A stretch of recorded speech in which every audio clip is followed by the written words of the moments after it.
Hello বন্ধুরা, আমি শাক গন্ডিল। খানিকক্ষণ আগে মুক্তি পেয়েছে জিৎ, প্রসেনজিৎ চট্টোপাধ্যায়, শাশ্বত চট্টোপাধ্যায়, পরমব্রত চ্যাটার্জি এবং ঋত্বিক ভৌমিক অভিনীত আপকামিং নেটফ্লিক্সের web series Khakee the Bengal chapter, যে সিরিজটার ক্রিয়েটার হচ্ছে নীরাজ পান্ডে, সেই শোয়ের ট্রেলারটাকে নিয়ে আজকে এই ভিডিওতে কথা হবে। কয়েকদিন আগে টিজার মুক্তি পেয়েছিল, ফার্স্ট লুক টিজার যেটাই বলুন না কেন আপনারা, সেটা বেশ ইমপ্রেসিভ ছিল, সকলের ভালো লেগেছিল দর্শকদের। এবং আজকে ট্রেলারটা যেটা মুক্তি পেয়েছে সেটাও কিন্তু অ্যাকচুয়ালি দর্শকদের ভালো লাগবে। যদিও এই ট্রেলারটা দেখে এটা তো পরিষ্কার যে মেকাররা এখনই বেশি কিছু রিভিল করতে চাইছে না, তারা অনেক কিছু কিন্তু সিরিজের জন্য তুলে রাখতে চাইছে। টিজারের মধ্যে ব্যবহার করেছে এমন বেশ কিছু শট কিন্তু অন্যরকম ক্যামেরা অ্যাঙ্গেল থেকে বা কিছু ক্ষেত্রে একই ক্যামেরা অ্যাঙ্গেল থেকে সেম শট কিন্তু অ্যাকচুয়ালি এই ট্রেলারের মধ্যে আমরা দেখতে পাচ্ছি। দেখুন, গল্প সম্পর্কে যেটা মোটামুটি আমরা গেস করতে পারছিলাম, এই ট্রেলার দেখবার পরবর্তীতেও কিন্তু গল্প সম্পর্কে খুব যে এক্সট্রা ইনফরমেশন আমরা পেয়ে যাচ্ছি তা নয়। গল্পটা সেট 2002 সালের বেঙ্গলে, যেখানে আমরা দেখতে পাচ্ছি শাশ্বত বাবুর যে ক্যারেক্টারটা বাঘা, তাকে পাওয়ারফুল পজিশনে আসতে সাহায্য করেছে কোথাও একটা সরকার। তার যে এই রাইজিং, সেখানে কোথাও একটা সরকারের বিশাল বড় হাত রয়েছে, কিন্তু সরকার একটা সময় পরে রিয়েলাইজ করছে যে বাঘা তাদের কন্ট্রোলে আর নেই। অর্থাৎ শাশ্বত বাবুর ক্যারেক্টারটা সে নিজের ইচ্ছা মতো কাজকর্ম করা শুরু করেছে, নিজেকে সবার আগে রাখছে, তারপর সরকারকে রাখছে, সরকারের সুবিধা মতো সে অ্যাক্টিভিটিস করছে না, যেটা স্বাভাবিকভাবে সরকারের খুব একটা পছন্দ হচ্ছে না। এখানে আমরা সরকার হিসেবে দেখতে পাচ্ছি প্রসেনজিৎ চট্টোপাধ্যায়ের ক্যারেক্টারটা, সেই কোথাও একটা সরকারের প্রধান মুখ। বুম্বাদার ক্যারেক্টার বাঘাকে পদ থেকে সরিতে চাইবে এবং সেটার জন্য নিয়োগ করা হবে সম্ভবত পরমব্রতর ক্যারেক্টারকে, যে একজন অনেস্ট পুলিশ অফিসার, কিন্তু ইনভেস্টিগেশন করতে করতে তার মার্ডার হয়ে যাবে এবং তার বদলে আসবে অর্জুন ক্যারেক্টারটা, যে ক্যারেক্টারটা এখানে প্লে করেছেন জিৎ। এখন জিৎ ইনভেস্টিগেশন করতে করতে রিয়েলাইজ করবেন যে সামনে বাঘাকে রাখা হয়েছে বটে, কিন্তু আসলে এর পেছনে অনেক বড় খেলা চলছে এবং সেখানে মেবি সরকারের ইনভলভমেন্ট রয়েছে। এখানে আমরা কিন্তু বিরোধী নেত্রী হিসেবে দেখতে পাচ্ছি চিত্রাঙ্গদা সিংকে, এবং সেও কিন্তু রীতিমতন সরকারকে নানান রকম প্রশ্নবাণে বিদ্ধ করছে। এছাড়া বাঘার দুজন সাগরেদ রয়েছে, যে দুটো ক্যারেক্টার মধ্যে একটা ক্যারেক্টার ঋত্বিক ভৌমিক প্লে করেছেন, যাকে আপনারা বন্দিশ ওয়েব সিরিজে দেখতে পেয়েছেন। এই দুজনের পেছনে কিন্তু জিতের ক্যারেক্টারটা অর্থাৎ অর্জুন, সে কিন্তু একদম পেছনে হাত ধুয়ে পড়ে যাবে এবং তার সঙ্গে সঙ্গে বেশ কিছু কিডন্যাপিং হতে থাকছে, যে কিডন্যাপিংগুলোতে সম্ভবত এই দুজনের হাত থাকবে।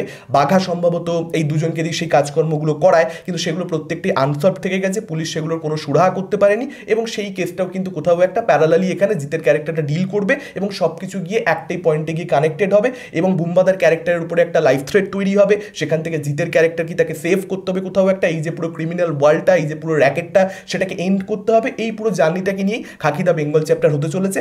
যদিও এত কিছু বোঝা যাওয়া সত্ত্বেও অ্যাকচুয়ালি কীভাবে যে গল্পটা এগোবে সেটা কিন্তু পরিষ্কারভাবে বুঝতে পারা যায় না। একদম শুরুতে বললাম বেশি কিছু কিন্তু রিভিল হয়নি, এটুকু মোটামুটি আমরা ওপরে ওপরে জানতাম সবটাই, সারফেস লেভেলে এইটুকু আইডিয়া আমরা আগেই করতে পারছিলাম। তো সেইটাই এখানে আমরা দেখতে পাচ্ছি এবং এখানে বেশ কিছু দৃশ্য রয়েছে যেগুলো কিন্তু অ্যাকচুয়ালি মজাদার। যেমন বুম্বাদার ক্যারেক্টারটা একটা জায়গাতে জিদ্দার ক্যারেক্টারের ব্যাপারে বলছে যে ও আউট অফ কন্ট্রোল হয়ে যাচ্ছে, মানে ও নিজের যে পরিধি সেটার বাইরে বেরিয়ে যাচ্ছে, ও আসলে কে সেটা ও ভুলে যাচ্ছে। তো সেই জায়গাটা কিন্তু, সেই সিনে কিন্তু বুম্বাদার পারফরমেন্স অ্যাকচুয়ালি বেশ বেশ ভালো ছিল এবং জিদ্দার একদম যে লাস্ট সিনটা যেটাকে দিয়ে অ্যাকচুয়ালি ট্রেলারটা এন্ড করা হয়েছে, মুরগাবান, ওই জায়গাটা চল যেরকমভাবে বলে জিদ্দা, ওখানে ফেশিয়াল এক্সপ্রেশন ব্যাপক লাগছে জিদ্দাকে। খুব রিয়েলিস্টিক হবে, গ্রাউন্ডেড হবে, অথেন্টিক হবে, সেটা কিন্তু টিজারের পরবর্তীতে ট্রেলার আরও একবার আমাদের কাছে পরিষ্কার করে দিচ্ছে। নর্মালি যে লার্জার দ্যান লাইফ প্রেজেন্টেশনটা আমরা জিদ্দার দেখতে পাই তার ছবিগুলোতে, বড় পর্দায় যেগুলো মুক্তি পায়, সেই জিনিসটা কিন্তু এই ওয়েব সিরিজের ক্ষেত্রে আমরা পাবো না। হ্যাঁ, অবশ্যই বেশ কিছু জায়গাতে ডায়লগবাজি থাকবে, সার্টেন কিছু সিনে সেই ধরনের এলিভেশন থাকবে, ব্যাকগ্রাউন্ড মিউজিক কিক ইন করবে, সেখানে জিদ্দা স্লোমো, ডেফিনেটলি সেগুলো থাকবে, কিন্তু যে অ্যাকশনের মধ্যে যেটা আমরা দেখতে পাই, অ্যাকশনটা কিন্তু এখানে সেরকম হবে না।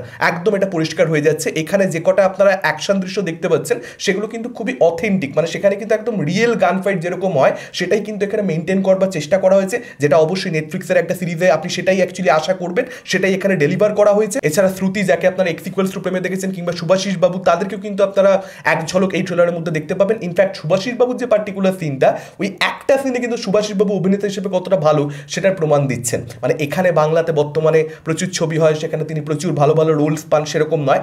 এখানেও যে খুব বড় রোল পাবেন সেটা আমার মনে হলো না, দেখা যাক। তবে একটা সিনে কিন্তু সে ফাটিয়ে দিয়েছে অভিনেতা হিসেবে, এবং যে গানটা অ্যাকচুয়ালি আমরা টিজারের মধ্যে ব্যবহৃত হতে শুনেছি, যে গানটার ক্রিয়েটার কোথাও একটা জিৎ গাঙ্গুলি, সেটাই কিন্তু এখানে আমরা আরও একবার ব্যবহৃত হতে দেখতে পাচ্ছি এবং সেটা ভালোই লাগছে। হ্যাঁ, এটা বলতে পারি যে নতুন কোনো গান এখানে মেকাররা ব্যবহার করতে পারতো, কিন্তু অ্যাকচুয়ালি সিরিজের থিম সংটাই এটা, তো যে কারণে মেকাররা টিজারের পরবর্তীতে ট্রেলারে আরও একবার ব্যবহার করেছে এবং অ্যাকচুয়ালি সিরিজের মধ্যে এটাকে আমরা বারংবার ব্যবহৃত হতে শুনতে পাবো, প্রত্যেকটা এপিসোডেই হয়তো শুনতে পাবো, কিংবা যে ইন্ট্রোটা থাকবে অ্যাকচুয়ালি একদম শুরুতে যে ইন্ট্রোটা থাকে, সেই ইন্ট্রোডাকশনে হয়তো আমরা এই গানটাই হয়তো শুনতে পাবো। একটা জিদ্দার সঙ্গে বুম্বাদার কথা কাটাকাটির দৃশ্য, একটা গরমাগর্মির দৃশ্য সত্যি বলতে ডিমান্ড করছিল। আমরা গরমাগর্মি দেখতে পাচ্ছি, কিন্তু সেটা সামনাসামনি নয়, ডিরেক্ট নয়, মানে একে অপরের ব্যাপারে কথা বলছে অন্য কারোর সঙ্গে, সেরকম আমরা দেখতে পাচ্ছি। বুম্বাদার ক্যারেক্টারটা, যে সিনটার কথা বললাম, বুম্বাদার পারফরমেন্স খুব ভালো, জিদ্দার ক্যারেক্টারের ব্যাপারে বলছে অ্যাকচুয়ালি, তো সেরকম দেখতে পাচ্ছি। একটা যদি কনফ্রন্টেশন সিন থাকতো অ্যাকচুয়ালি ট্রেলারটার মধ্যে, তাহলে ট্রেলারটা একদম পিওর গুজবাম্প হয়ে উঠতো আর কি, কারণ এই দুজনের ফেস অফটা দেখবার জন্য অ্যাকচুয়ালি আমরা অপেক্ষা করছি বাঙালি দর্শকরা। আপনাদের কি মতামত, ট্রেলারটা কিরকম লাগলো ডেফিনেটলি আপনারা